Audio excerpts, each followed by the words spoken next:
con la conferencia Oración por la Sabiduría. En Primera de Reyes, capítulo 3, versículos del 3 al 15, encontramos estas palabras. Mas Salomón amó a Jehová, andando en los estatutos de su padre David. Solamente sacrificaba y quemaba incienso en los lugares altos. E iba el rey a Gabaón, porque aquel era el alto lugar principal, y sacrificaba allí. 1000 holocaustos sacrificaba Salomón sobre el altar. Y se le apareció Jehová a Salomón en Gabaón una noche en sueños. Y le dijo Dios: pide lo que quieras que yo te dé. Y Salomón dijo: tú hiciste gran misericordia a tu siervo David, mi padre, porque él anduvo delante de ti en verdad, en justicia y con rectitud de corazón para contigo. Y tú le has reservado esta tu gran misericordia, en que le diste hijo que se sentase en su trono, como sucede en este día. Ahora pues, Jehová Dios mío, tú me has puesto a mí, tu siervo, por rey en lugar de David, mi padre, y yo soy joven, y no sé cómo entrar ni salir. Y tu siervo está en medio de tu pueblo, al cual tú escogiste, un pueblo grande que no se puede contar ni numerar por su multitud. Da pues a tu siervo corazón entendido para juzgar a tu pueblo y para discernir entre lo bueno y lo malo. Porque ¿quién podrá gobernar tu pueblo tan grande? Y agradó delante del Señor que Salomón pidiese eso. Y le dijo Dios: porque has demandado esto, y no pediste para ti muchos días, ni muchas riquezas, ni pediste la vida de tus enemigos, sino que demandaste para ti inteligencia para oír juicio, he aquí lo he hecho conforme a tus palabras. He aquí que te he dado corazón sabio y entendido, tanto que no ha habido antes de ti otro como tú, ni después de ti se levantará otro como tú. Y aún también te he dado las cosas que no pediste, riquezas y gloria, de tal manera que entre los reyes ninguno haya como tú en todos tus días. Y si anduvieres en mis caminos, guardando mis estatutos y mis mandamientos, como anduvo David tu padre, yo alargaré tus días. No sé cuántos de ustedes estén conscientes de que cuando hablamos de sabiduría, no estamos nosotros refiriéndonos a la sabiduría que comúnmente, antes de que fuésemos cristianos, oíamos en el radio, en la televisión y en la escuela, cuando los maestros, o cuando te daban un título profesional, o cuando alguna persona tendría 3 o 4 doctorados en alguna disciplina académica, se le comenzaron a llamar: son personas sabias. En otras palabras, el mundo relaciona la sabiduría con tener mucho conocimiento. Si una persona tiene 4 profesiones, o una persona tiene un premio Nobel en literatura o en química o en física, se le clasifica como una persona sabia. Sin embargo, cuando venimos nosotros a la Biblia, encontramos que existe otra sabiduría, que es la sabiduría de Dios. Y esta sabiduría no se encuentra en este mundo. Esta sabiduría no se encuentra en este mundo. Por eso, todas las cosas que Dios escogió, se las reveló a los niños. Y avergonzó a los sabios y a los entendidos, para que Él pudiera glorificarse y no dejarle la jactancia y la arrogancia al ser humano de sus vastos conocimientos. Nosotros necesitamos actualmente personas sabias, pero no con la sabiduría ni con el cúmulo de conocimiento o de información o de data que necesitamos en la política, en la sociedad, en el área científica, en el área educacional o en el área de negocios. Déjenme darles a ustedes rápidamente un ejemplo de esta tremenda falta de sabiduría que actualmente estamos teniendo nosotros en muchos gobiernos. Nuestro gobierno actualmente, la Suprema Corte de Justicia, acaba de permitir el aborto, pero están en contra de la pena capital. Esto es absurdo totalmente desde el punto de vista de la sabiduría de Dios. Se permite matar a las criaturas dentro del vientre, pero no se permite que se les quite la vida a aquellos que le quitan la vida a sus semejantes a través de la tortura y a través del secuestro. Esto es absurdo totalmente. Es como cuando le dieron al terrorista número 1 del mundo el Premio Nobel de la Paz, a Yasser Arafat. Es increíble lo que el mundo hace, pero nosotros les llamamos sabios cuando las decisiones que están tomando son absurdas, irracionales y casi podríamos atrevernos a decir que rayan en la insanidad mental. La Academia de Psiquiatría de Los Ángeles, California, ya no sabe qué cosa es normal y qué es anormal. Por ejemplo, ya es normal, se está clasificando como normal que una persona que tenga 30, 40 años de edad y que esté casada, es normal que tenga un amante. Y así lo calificaron. Es que es normal para el varón que sea infiel a su esposa. Normal desde tu punto de vista, pero no desde el punto de Dios. Nos damos cuenta pues de que ya lo normal no es normal. Y que el mundo ya no sabe clasificar lo que es normal, a quién darle premio Nobel, qué dictámenes pueden surgir de una Corte Suprema de Justicia. Estamos en un mundo de absurdos, en un mundo donde la locura está prevaleciendo. ¿Cuántos de nosotros necesitamos como padres de familia tener sabiduría? Si tú no tienes la sabiduría de Dios, no vas a poder nunca formar un matrimonio. Porque vas a pedirle consejo a la doctora Corazón, al psicólogo, a tu suegra, al psiquiatra, etcétera, etcétera. Y el matrimonio es una institución divina que no fue establecida por ningún hombre. Es el primer fundamento que Dios estableció para que una nación pudiera crecer y desarrollarse social y emocionalmente estable y saludable para el beneficio de sus ciudadanos. ¿Cuántos de nosotros necesitamos sabiduría para ser padres, para educar a nuestros hijos? Y la Biblia nos revela que esta sabiduría que necesitamos para gobernar, comenzando con nuestra casa, con nuestras propias vidas, nuestros negocios y una nación, es una sabiduría que no se encuentra, insisto, en este mundo. En el libro de Job, en el Antiguo Testamento, en el capítulo 11, se hizo esta pregunta. Job capítulo 11, versículos del 5 al 9. Mas, ¿quién diera? Está hablando Sofar, un filósofo de los tiempos de los patriarcas. ¿Quién diera que Dios hablara y abriera sus labios contigo? Job es de la misma antigüedad que el libro del Génesis. Y yo le puedo decir ahorita a cualquiera de ustedes, ¿qué dieras que tú conocieras lo que Dios te quiere decir a tu corazón? ¿Qué dieras que tú conocieras la Biblia? Porque es la Biblia donde Dios nos habla. Ya no es revelaciones extra bíblicas, es la Biblia, está completa y Dios cerró su libro y ya no tiene absolutamente nada que decirnos más que lo que se encuentra dentro de estos 66 libros. O que dieras que Dios hablara contigo y que te declarara los secretos de la sabiduría que son de doble valor que las riquezas. ¿Conocerías entonces que Dios te ha castigado menos de lo que tu iniquidad merece? Vean ustedes estos dos acercamientos. Cuando comenzamos a descubrir la sabiduría de Dios, descubrimos que es más importante buscar la sabiduría de Dios que buscar cómo hacer dinero. Inmediatamente surge la pregunta, ¿y por qué?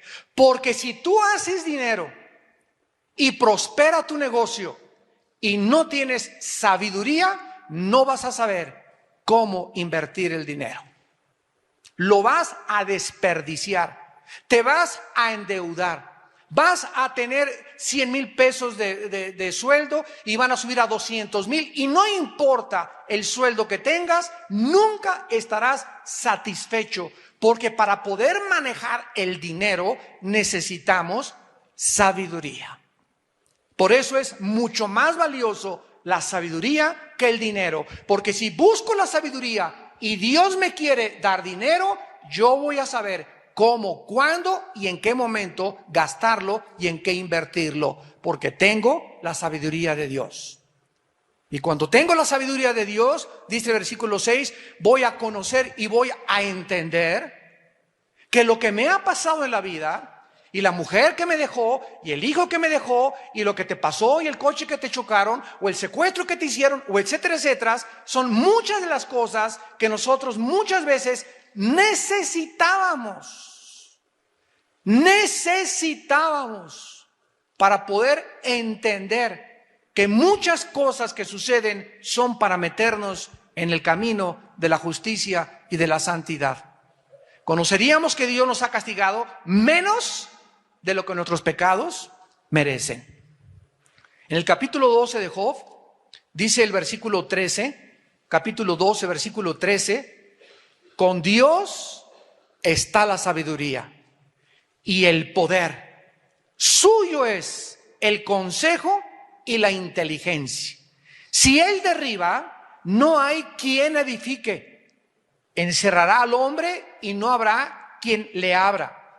Versículo 17, Él hace andar despojados de consejo a los consejeros, que es lo que estamos nosotros dándonos cuenta actualmente en el mundo. Vivimos en un mundo donde los consejeros, los magistrados, los gobernantes, los que se consideran como sabios, están, ¿verdad?, carentes absolutamente de sabiduría. En un mundo donde estamos viendo todo a nuestro alrededor, de qué modo se está llevando a la barranca al planeta en el que vivimos.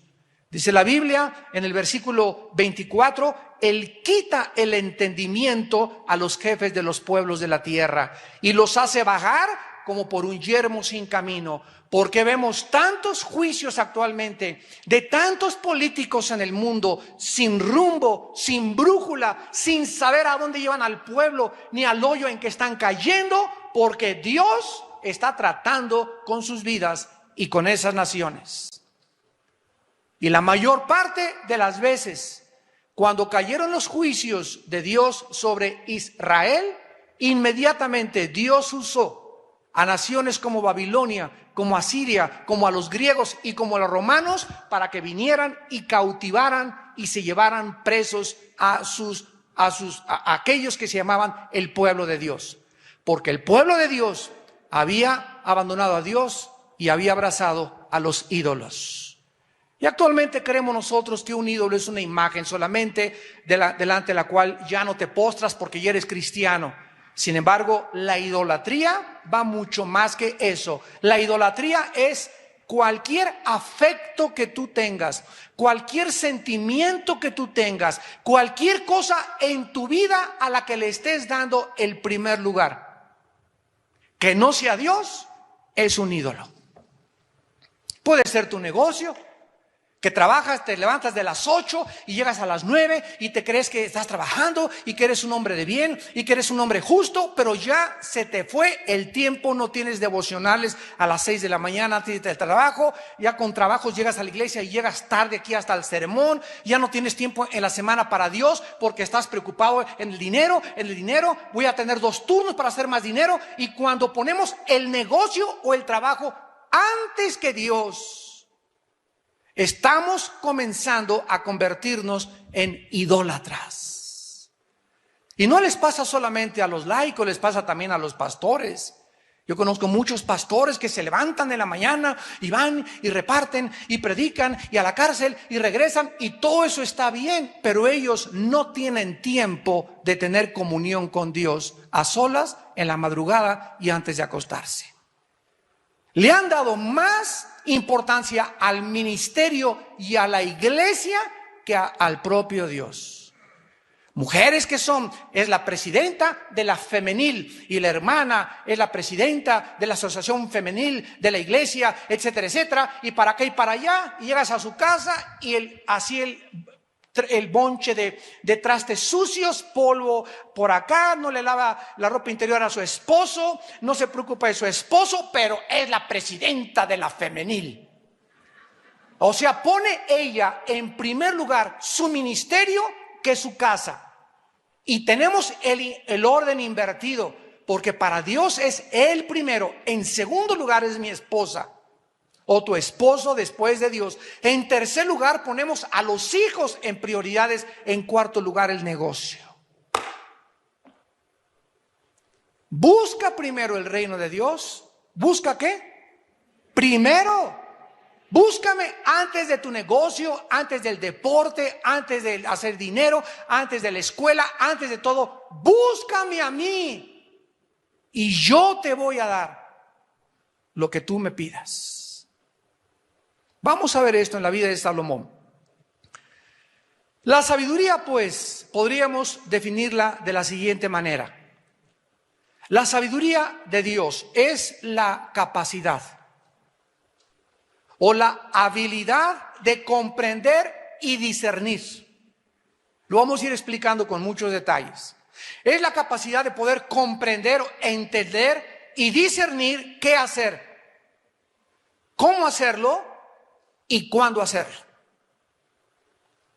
La sabiduría nos da la capacidad de saber qué hacer y hacerlo. La sabiduría nos da la capacidad de distinguir, de discernir. La palabra discernir significa, tanto en el hebreo, bin, como en el griego, distinguir entre lo bueno y entre lo malo, entre lo blanco y entre lo negro, entre lo que es real y lo que es falso. Y si algo le falta al pueblo de Dios, y estoy hablando en el mundo entero, generalmente en la mayor parte de las iglesias del mundo entero, es que ya han perdido el discernimiento. Ahora los cristianos prenden la televisión y se tragan todo lo que oyen. No saben distinguir, pero es que ese hermano es famoso y ese hermano es así, y porque el hermano es muy conocido o tiene 15,000 estadios llenos ahí de personas, lo que él diga es Dios hablando. Estás muy mal.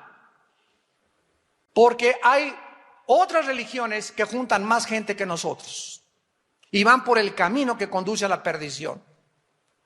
Entonces no es posible que tú ya no puedas discernir qué es verdad y qué no es verdad. ¿Y por qué pasa eso? Porque el pueblo de Dios ya no estudia la Biblia. Han abandonado la Biblia. La leen 10, 15 minutos. Tenemos los diplomados aquí del Instituto Teológico Internacional los sábados aquí, y los tenemos en México también, y nos damos cuenta por las calificaciones de la mayor parte de los estudiantes que no están acostumbrados a estudiar. No están acostumbrados a leer.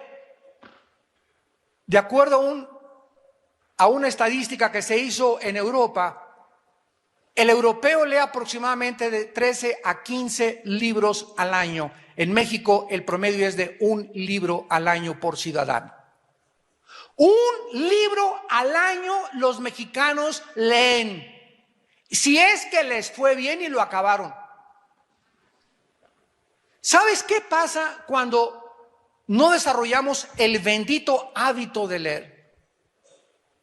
Yo no quiero gloriarme ni jactarme, pero yo le digo a mi esposa, mi amor, yo no puedo estar en ningún lado, no puedo estar en un banco haciendo cola, no puedo estar en el aeropuerto esperando el avión, no puedo estar en el dentista esperando entrar, no puedo entrar en ningún consultorio, no puedo estar sin estar leyendo algo. ¿Por qué? Porque ya desarrollas eso desde muy joven. Ya 3, 4 libros al mes. ¿Y qué pasa cuando lees? Comienzas a aumentar el conocimiento, pero si tienes la sabiduría de Dios, lo pasas por el filtro de Dios y todo ese conocimiento te sirve para poder hablarle a la gente, para dar consejos a la gente y para saber por dónde va la nube del Espíritu de Dios. Pero si no lees, y menos la Biblia, y no estudias teología, vas a ser engañado en los tiempos que vivimos, como estamos siendo engañados. Ahora a los cristianos solamente les interesa las emociones. Las campañas de sanidad, ¿verdad? Claro que Dios sigue sanando y Dios es soberano y nosotros no negamos que Dios sane, pero no de la forma y el método en que actualmente se están llevando a cabo muchas cosas que no pertenecen a la palabra de Dios. ¿Por qué? Porque va el cristiano y lo que quiere es su sanidad, quiere los regalos de Dios, quiere que le prometan que le va a ir bien, quiere que le digan que va a prosperar, quiere que van a tener dinero y todo eso. Quiero, Señor, dame. Y comenzamos a confundir los regalos que Dios nos quiere dar con Dios. Buscamos los regalos y no buscamos al Dios que nos da los regalos. Son como los niños. Cuando yo llegaba al aeropuerto, me acuerdo, llegaba, me jalaba el calé de mi hijo. Papá, ¿qué me trajiste? Es lo primero que te pregunta un niño. ¿Qué me trajiste? Oye, chamaco, ¿cómo que qué te traje? Pregúntame cómo me fue.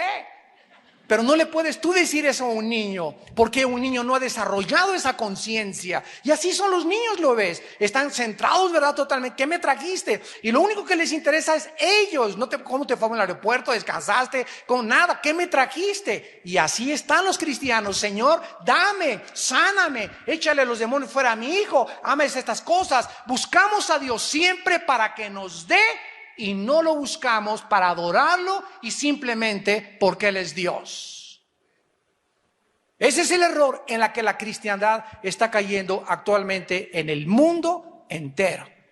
Una cristiandad sacudida solamente en sus emociones y en sus sentimientos, y los predicadores saben que si mueven las emociones, mueven todo. Ahora, yo he escuchado ya que hay iglesias que están diciendo que hasta está cayendo orito y polvo y diamantes del cielo.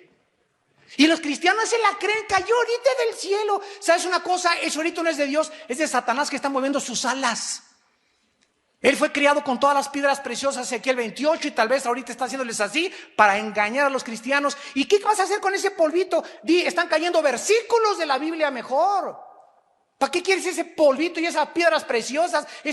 Bueno, estamos en un tiempo de tanto engaño y de tanta distorsión y de tantas herejías. Como escuché el otro día también a una persona que dijo que invitaba a los ángeles a su iglesia para que les ministrara el Espíritu Santo. Y ordenándoles ustedes, ángeles por acá, nunca se nos manda que ordenemos a los ángeles. Los ángeles son, dice el Salmo, ministros de Dios y hacen lo que Dios hace. Nosotros le pedimos a Dios y Él pone en movimiento a los ángeles. Son ministros que nos ayudan a nosotros, pero no son nuestros siervos los ángeles. Son siervos de Dios sirviéndonos a nosotros. Pero no podemos tomar esa facultad de ni siquiera llegar a decir que los ángeles vengan y que nos ministren el Espíritu Santo. Esas ya son herejías. Este es el mundo en que nos encontramos. Veamos ahora la petición de Salomón. Salomón viajó a Gabaón, se muere su padre David, a dirigir la ceremonia inaugural del reino. A esta ceremonia asistieron todos los oficiales de la corte, los magistrados, diputados, senadores, comandantes militares, gobernadores, jueces y miles de ciudadanos. 1000 sacrificios se ofrecieron al Señor, indicando el gran gozo y el grande agradecimiento que Salomón tenía por haberle Dios escogido como el sucesor de su padre. El tabernáculo se encontraba localizado en Gabaón. Bueno, más bien no habían hecho todavía un templo, por lo que iban a Gabaón en un lugar muy elevado a ofrecer sacrificios. Y una vez terminada la adoración y el servicio de la inauguración del trono de Salomón, estando dormido, Dios se le aparece a Salomón. En sueños, versículo 5, se le apareció Jehová a Salomón en Gabaón una noche en sueños y le dijo Dios, pide lo que quieras que yo te dé. En este momento vemos nosotros que estando dormido, Dios le dice a Salomón, pídeme lo que quieras. Pero Salomón, en lugar de hacerle una petición inmediata, reconoce antes de pedirle cualquier cosa, antes de lanzarse, reconoce antes dos cosas importantes, mostrándonos Dios que es importante acercarnos a Él cuando queremos orar con ese espíritu de agradecimiento y de humildad en nuestro corazón. Dice el versículo 6 que Salomón, antes de pedirle nada a Dios, reconoce dos cosas. Salomón le contesta y le dice a Dios: tú hiciste gran misericordia a tu siervo David mi padre, porque él anduvo delante de ti en verdad, en justicia y con rectitud de corazón para contigo. Y tú le has reservado tu gran misericordia, en que le diste hijo que se sentara en su trono, como sucede en este día. Dios inmediatamente escucha lo que Salomón reconoce. Número uno, que él estaba sumamente agradecido, profundamente tocado por saber que había tenido un padre como el que Dios le había dado, el rey David. Y en segundo lugar, él le da gracias a Dios porque él era el hijo de todos los hijos que David tuvo. Él había sido el hijo a quien el Espíritu Santo había escogido para que fuera el sucesor del trono de su padre. No Absalón, que quiso tomar el trono a través de una rebelión contra su padre. No Adonías, que levantó una rebelión contra su padre para querer usurpar el poder y el trono de la iglesia. No eran ellos los escogidos de Dios, era Salomón, a quien Dios había escogido por su humildad y por su carácter de mansedumbre. Salomón sabía que a él se le había dado el privilegio de reinar por la gracia de Dios. Y vamos ahora, a continuación, a tomar la oración de Salomón como un ejemplo de lo que es el arte de orar. Porque si queremos tener un ejemplo de lo que verdaderamente es el arte de orar, esta oración de Salomón es, creo yo, a mi entender, la número uno en la Biblia para aprender. Vemos en el versículo 5, en primer lugar, que para orar tenemos un grande incentivo. Lo que nos motiva a orar y lo que nos lleva a orar es la grande generosidad de nuestro Padre Celestial. Sabiendo que Dios es generoso y que si le pedimos un pan no nos va a dar una serpiente, ¿cómo no habríamos nosotros de acercarnos a ese Dios, a ese trono de la gracia, sabiendo que somos sus hijos y que nos va a conceder nuestras peticiones? Dice el versículo Salomón, el versículo 5, se le apareció Jehová a Salomón y le dijo: pide lo que quieras que yo te dé. Aun cuando nosotros no somos reyes, amados santos de Dios, y aun cuando nosotros no tenemos el mismo nivel de responsabilidad que tenía Salomón, ¿no es acaso el Dios de Salomón el Dios al que nosotros nos acercamos todos los días? ¿Qué nos dice Santiago capítulo 1 versículo 5 en el Nuevo Testamento? ¿Alguno de ustedes carece de sabiduría? Pídamela. Dios en el Nuevo Testamento nos hace la misma invitación. Si tú sientes que no tienes sabiduría y le dices: Señor, yo no sé realmente, no sé, a mi vieja ni la voy a entender. Y como me decía mi abuelo, ni busques entenderlas. Ámala solamente. Entonces no estés tratando, ¿verdad? Dame sabiduría para entender a mi esposa. Te va a costar Dios, no la vas a entender. Yo te he mandado solamente no que la entiendas, sino que la ames. Entonces le dices: Padre Santo, dame sabiduría para amar a mi esposa. ¿Por qué le pides eso a Dios? Porque conoces que en Efesios 5 se nos dice: maridos, amen a vuestra mujer. Señor, dame sabiduría para educar a mis hijos, para que no los eduque a puros garrotazos, pero que tampoco sea un sentimental, que les perdone todo y que sean hijos y que crezcan consentidos. Entonces dame la sabiduría para usar la vara y el amor. Y para ese equilibrio de usar la vara y el amor necesitamos la sabiduría de Dios. Señor, tengo una empresa, tengo una taquería que voy a poner. Dame sabiduría, Señor, para saber en dónde ponerla, cuándo ponerla, a cómo cobrar los tacos. ¿Qué hacer con ese dinero? ¿Cuánto guardar? ¿En qué voy a invertir? Etcétera, etcétera. Para todo eso necesitamos la sabiduría de Dios. Señor, soy maestro en la escuela, en la universidad o en la secundaria y tengo la oportunidad de hablarles. Dime cuándo puedo hablar a los estudiantes, si en el recreo, si a la maestra, cómo contestarles cuando me pregunten. Señor, necesito tu sabiduría para enseñar y educar a mis alumnos. En todas las cosas necesitamos sabiduría. Señor, tengo un ranchito y tengo 15 gallinas y tengo 30 chivos y tengo 40 vacas y no sé realmente cuántas matar, cuántas comer, a cómo venderlas. Necesito tu sabiduría. ¿A alguno le falta sabiduría? Santiago 1, pídamela, dice Dios, y te la voy a dar. Escucha lo que dice: abundantemente. ¿Por qué no se la pedimos? Porque no sabemos qué pedir. Señor, sáname. Que me sacan este chamuco de retortijón. Que me hagan rico. Quítame lo carnal. Llévate a mi esposa y tráeme otra mejor.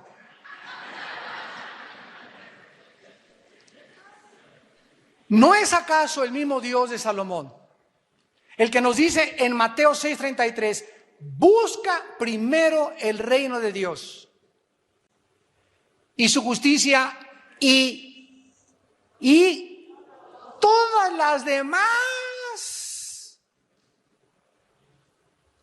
¿Qué involucra todas las demás? La colegiatura de mis hijos, la renta, la letra de mi coche, para tener vacaciones. Déjame eso a mí, dice el Señor. No te andes afanando de tu vida y te levantas y sudas y negocios y esto y el otro, y me estás dejando a mí cada vez más lejos, cuando soy yo el que te doy la salud, yo soy el que te da el dinero, yo soy el que te da las riquezas, yo soy el que te voy a prosperar. No tus amistades, no el gobernador, no tu compadre, no los negocios. Soy yo, dice Dios.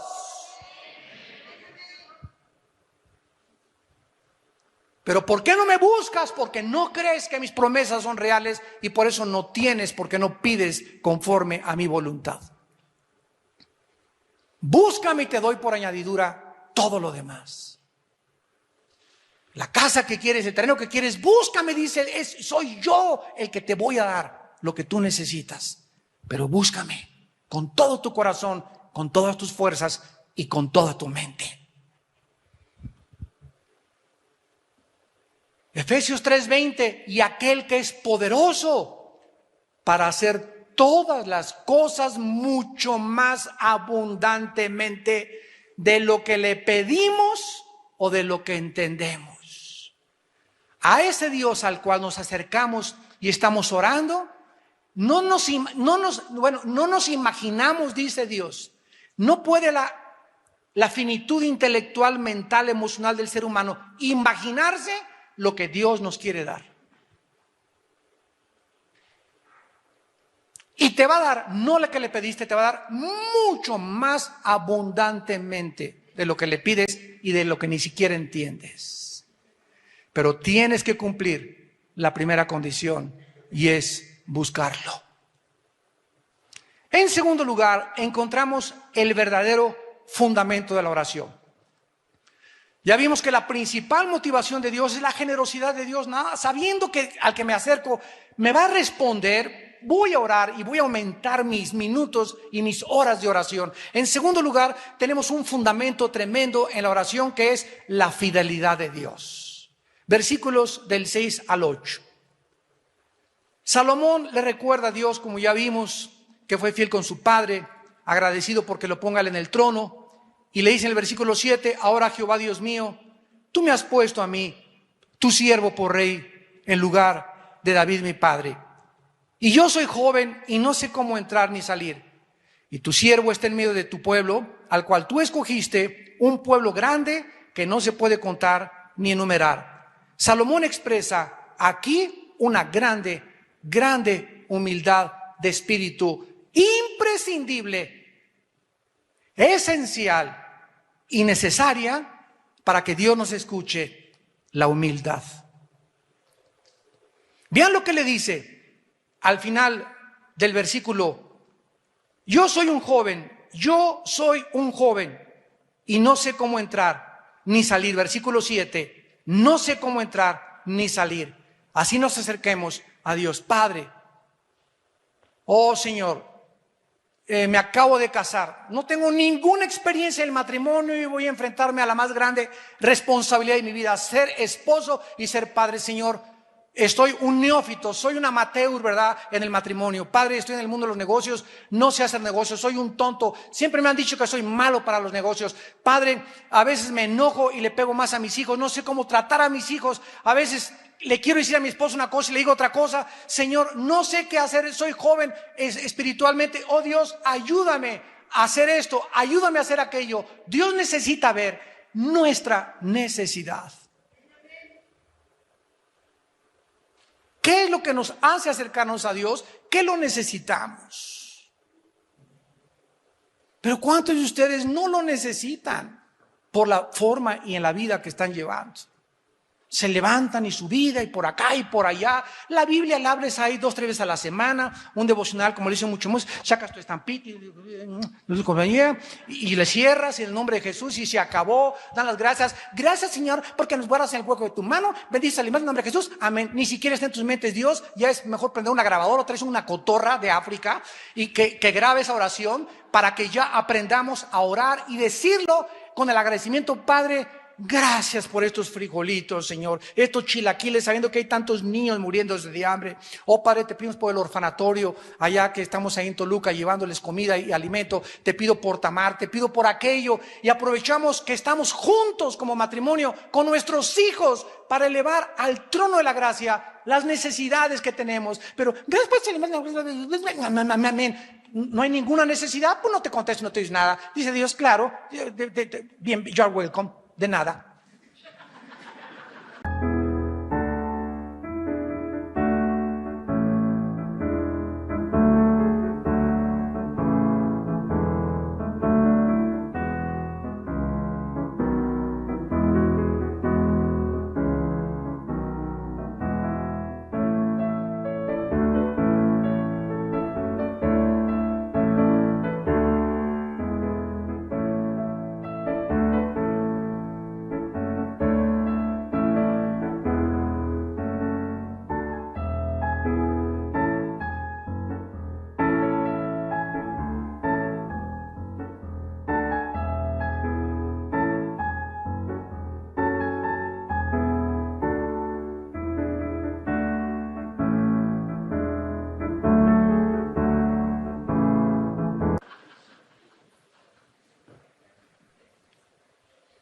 Salomón está bajo un intenso sentimiento de falta de capacidad. Salomón se encuentra consciente de su grande debilidad intelectual y espiritual y su inadecuidad para gobernar al pueblo de Dios. Ya vimos que Salomón inicia esta oración recordándole a Dios su fidelidad hacia su padre y hacia el pacto davídico.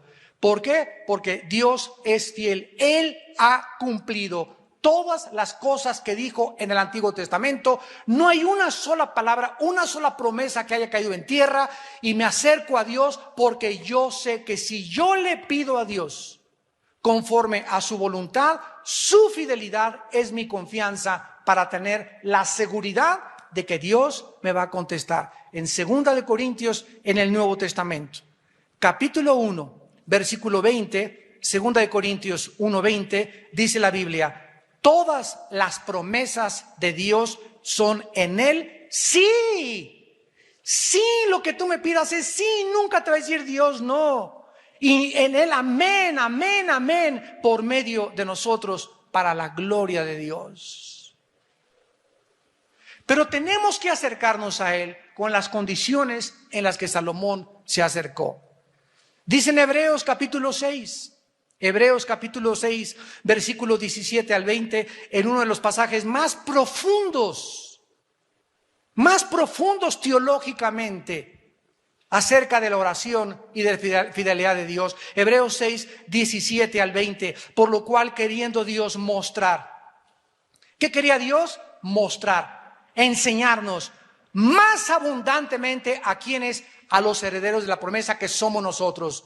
Dios queriendo mostrarnos que van mucho más allá sus respuestas a nosotros, sus herederos.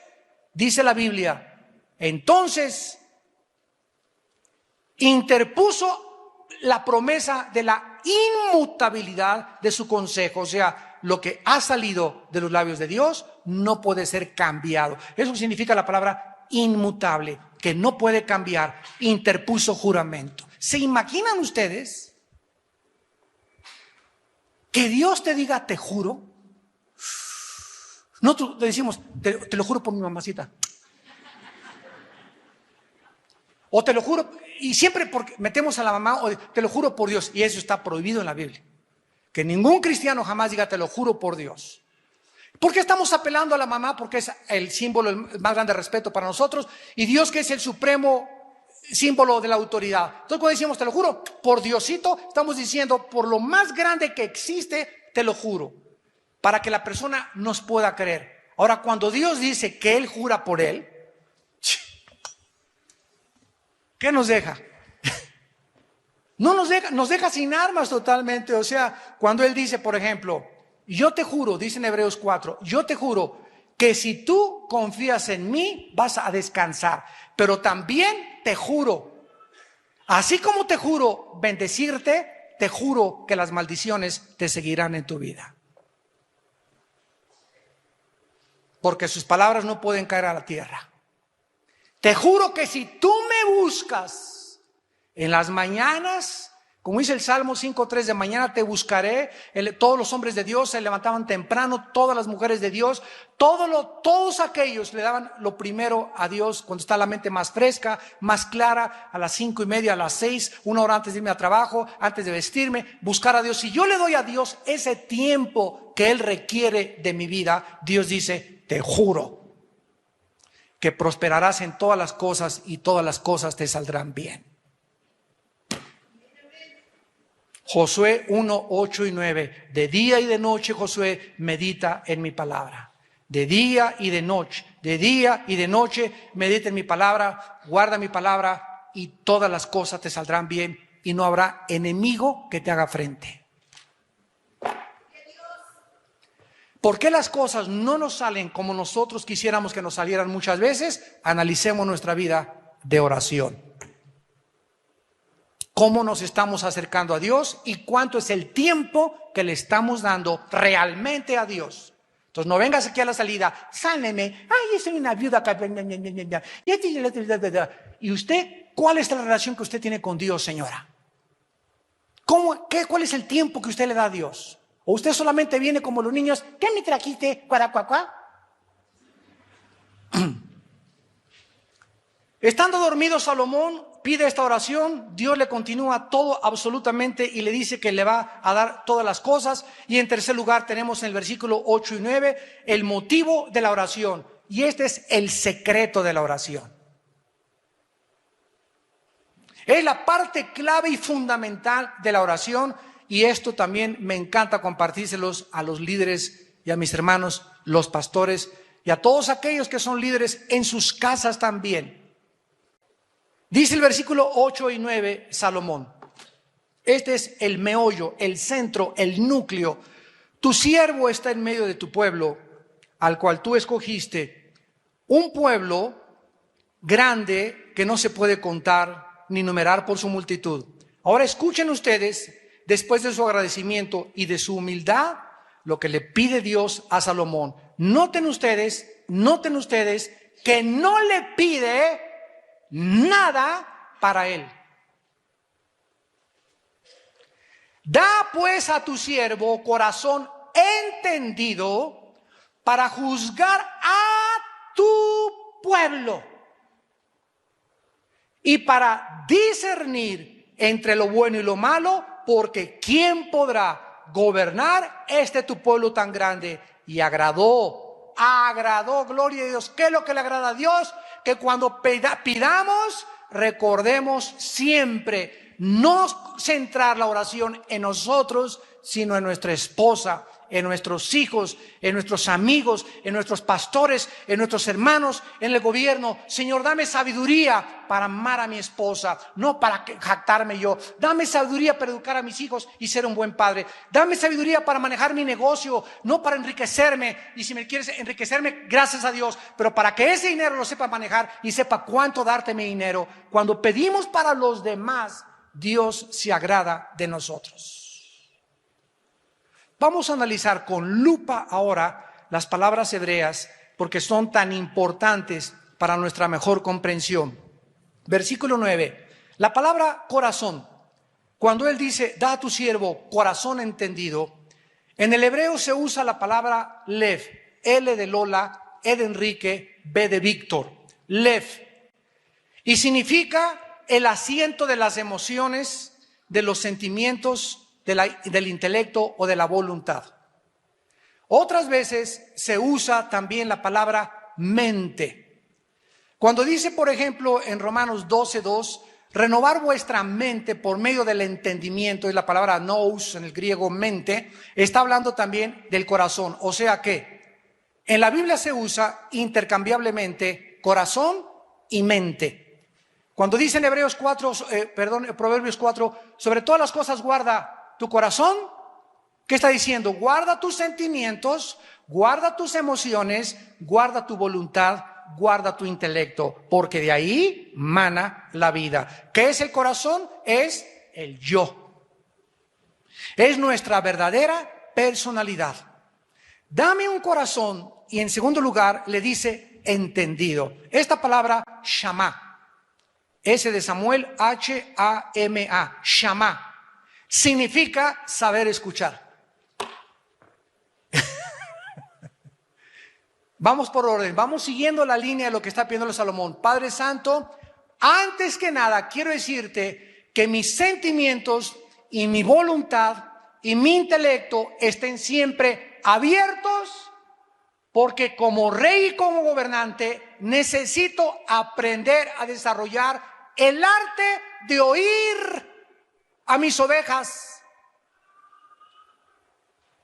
Los hombres necesitamos el arte de oír a nuestra esposa. Ellas hablan como taravilla. Y a nosotros nos saca de onda porque no somos mujeres. Ellas son mujeres. Dios les dio esa bendita capacidad. Y tú pones a esas mujeres en VIPs y están 3 horas sin parar de hablar. Y se despiden, adiós manita, y en la puerta se vuelven a despedir, y a la salida se vuelven a despedir, y en el coche se vuelven a despedir 4 veces. Así son, porque son mujeres. Y ellas, precisamente porque les encanta hablar, síganme con mucho cuidado los hombres, como les encanta hablar a las mujeres, llegan a su casa y ahí está el gruñón. Viendo la televisión, no me molestes, y el otro te oigo 5 minutos, está bien, muy bien, ¿verdad? Ok, o con el periódico así, y no tienes todavía la sabiduría, porque no se la has pedido a Dios. Señor, cuando mi esposa me hable, cuando me hable mi esposa, quiero parar, aunque me hable babosadas, quiero abrir mis 2 orejas y hacerla ver que me interesa lo que me está diciendo, que estoy atento a sus necesidades y que me importa cómo se expresa ella, qué trae en mente, sus emociones, sus sentimientos, las cosas, las marihuanadas que sueña, etcétera, etcétera. No, eso no, ¿verdad?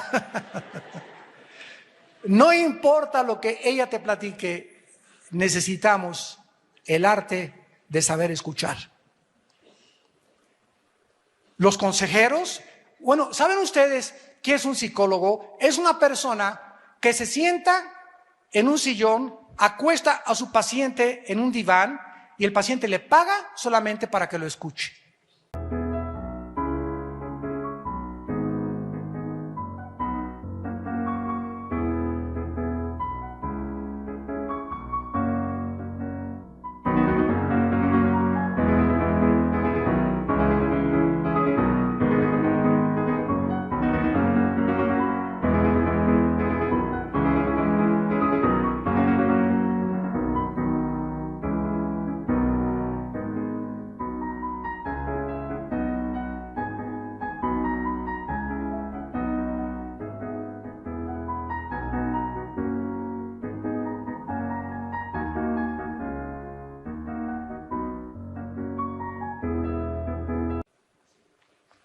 Ese es un psicólogo. Hable todo lo que quiera. Y la persona, fíjense ustedes cómo la Biblia es mucho más antigua que la psicología. La persona, o todos estamos buscando desesperadamente a alguien que nos oiga. ¿No es verdad? Alguien a quien le podamos abrir nuestro corazón y decirle esto y esto y esto y que tengamos la confianza que no voy por allá con el chisme, que nos va a dar un buen consejo, etcétera, etcétera. Pero la persona, al vaciar su corazón y al decir al psicólogo esto y esto y esto, ya con eso sienten liberación. Y el psicólogo solamente le dice: son $1,500 la consulta.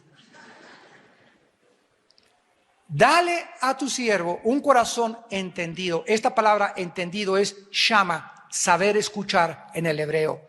Y ahora le dice Salomón: para juzgar a tu pueblo y para discernir entre lo bueno y lo malo. Escúchenme ahora, legisladores y magistrados. La palabra juzgar es interesantísima porque la Biblia es más antigua que el derecho romano.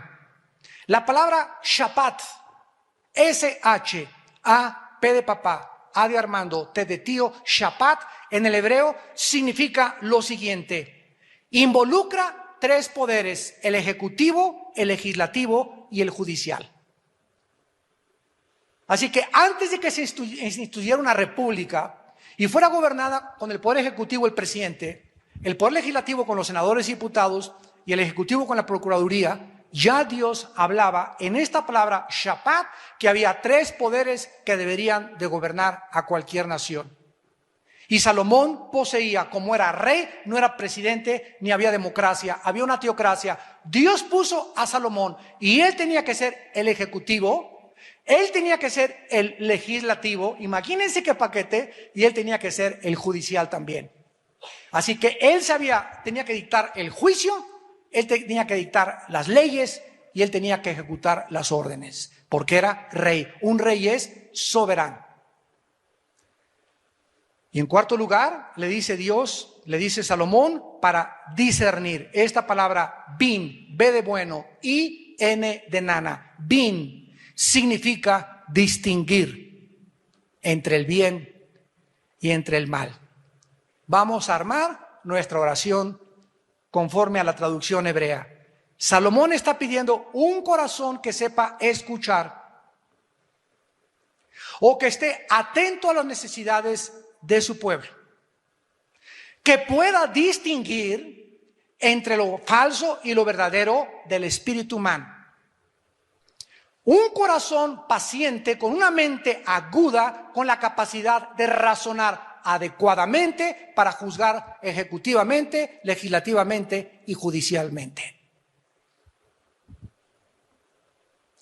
Descubrimos que esta es nuestra principal misión en este mundo: ministrar a los demás.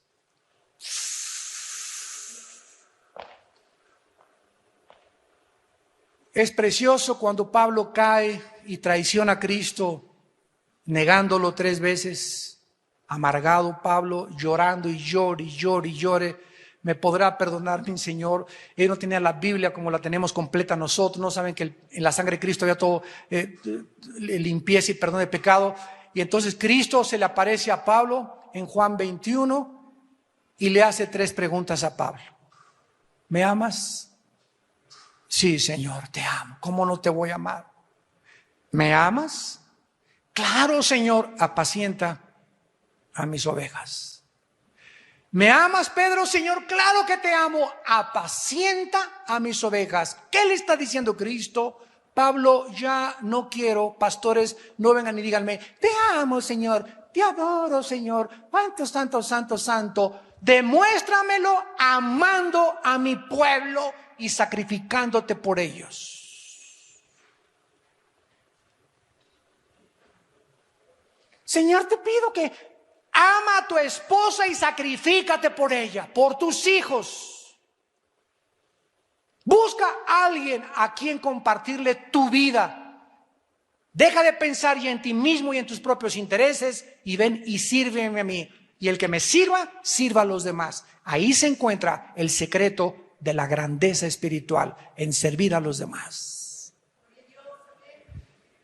Y para terminar, cuando una persona, escucha mucho cuidado, cuando una persona reconoce que esto viene de Dios, la persona se somete a la autoridad. Cuando una mujer sabe que su esposo ha sido puesto como cabeza de su hogar, la mujer se somete a su esposo porque es la sabiduría de Dios. Ella no se pone a razonar, no es justo, es injusto. Ella no razona eso, ella solamente dice: te obedezco por fe porque tú lo dijiste y tú eres fiel. 1 Pedro 3, las mujeres casadas con mujeres incrédulos no lo van a ganar predicándoles, lo van a ganar sin palabra, con su conducta afable, pura y apacible. Entonces la mujer acepta eso y se somete al marido. El marido comienza a amar a su esposa y el marido, y al contrario, si el marido no es una mujer que se someta, es que yo no me voy a esperar a que se someta, yo la voy a amar, se someta o no se someta, porque eso me mandó Dios. Si ella no se quiere someter, es su problema. Si tu esposo es injusto, es su problema. Tú sométete, hagamos lo que nos corresponde y no estemos buscando, como en todas las consejerías, llega Chencho y llega Chencha, es que mi esposa no se somete, ese es el alegato de Chencho, y llega Chencha: mi marido no me ama. Y a ver, sácalos de ahí. Los dos aventándose la pelota de ping-pong. Cuando vemos de regresar y el consejero le dice: no me digas lo que hace el otro, tú estás haciendo lo que Dios te manda, tú estás amando a tu mujer. No, ¿cómo quiere que la ame si no se somete? Ahí está, tú estás pidiendo condiciones a Dios. Señor, mira, si se somete Chencha, hasta un ramo de rosa le compro, pero que se me hinque y que me lave los pies. Y sabes que estás muy equivocado. Y es cuando equivocamos y tergiversamos la autoridad de Dios. En el gobierno la autoridad es el gobierno, en el gobierno civil. En la familia es el padre y en la iglesia es el pastor. Y cuando nosotros nos sometemos a esas tres instituciones de autoridad que Dios ha establecido para el beneficio de nosotros, comenzamos nosotros a ser bendecidos por Dios. Y finalmente, démosle gracias a Dios de que esta petición le agradó a Dios. Y Dios le dio a Salomón lo que no le pidió: salud, riquezas, venganza de los enemigos, inteligencia, y le dio más sabiduría, que después de Cristo no ha existido ni existe ninguna otra persona, ni Salomón, ni Sócrates, ni Sófocles, ni Demóstenes, ni Aristóteles, ni Nietzsche, ni los filósofos ateos. No hay nadie en la historia humana que haya tenido tanta sabiduría como la de Salomón. ¿Quieres tener la sabiduría de Salomón? Escucha mi último consejo: lee todos los días el libro de Proverbios. Son 31 capítulos. Hoy estamos a 7 o a 5, estamos a 7 de septiembre. Hoy me toca el capítulo 7 de Proverbios. Me levanto y leo, y ahí se encuentra en el libro de Proverbios la sabiduría encapsulada que Dios le dio a Salomón. En cada proverbio se encuentra tanta sabiduría comprimida que si tú la digieres y la masticas, no te imaginas, memorizando 2 o 3 versículos de Proverbios todos los días, cómo va a expandirse tu mente y a comprender que si Él murió por nosotros, ¿cómo no nos dará todas las cosas si nosotros se las pedimos? Gracias, Señor, por tu palabra en esta mañana. Oh, Señor, queremos unirnos a este ejemplo que nos has dejado de tu hijo Salomón. Te pedimos que nos des un corazón entendido, Señor. Que nuestras facultades del alma estén abiertas para saber escuchar a la gente. No solamente como pastores, sino también como padres de familia. Que escuchemos a nuestros empleados. El gobierno tiene el derecho de escuchar al pueblo, los padres a los hijos, los pastores a las ovejas. Danos un corazón que sepa escuchar a los demás. Danos un corazón para poder juzgar, Señor. Discernir entre lo bueno y lo malo. Para saber distinguir los espíritus. Porque no todo espíritu es de Dios. Porque ¿quién es suficiente para vivir sin ti? Oh Dios, te necesitamos inmensa y profundamente en nuestra vida, para que nos ayudes con la sabiduría que tú nos das a vivir para los demás. Guárdanos en el nombre de Jesús. Amén.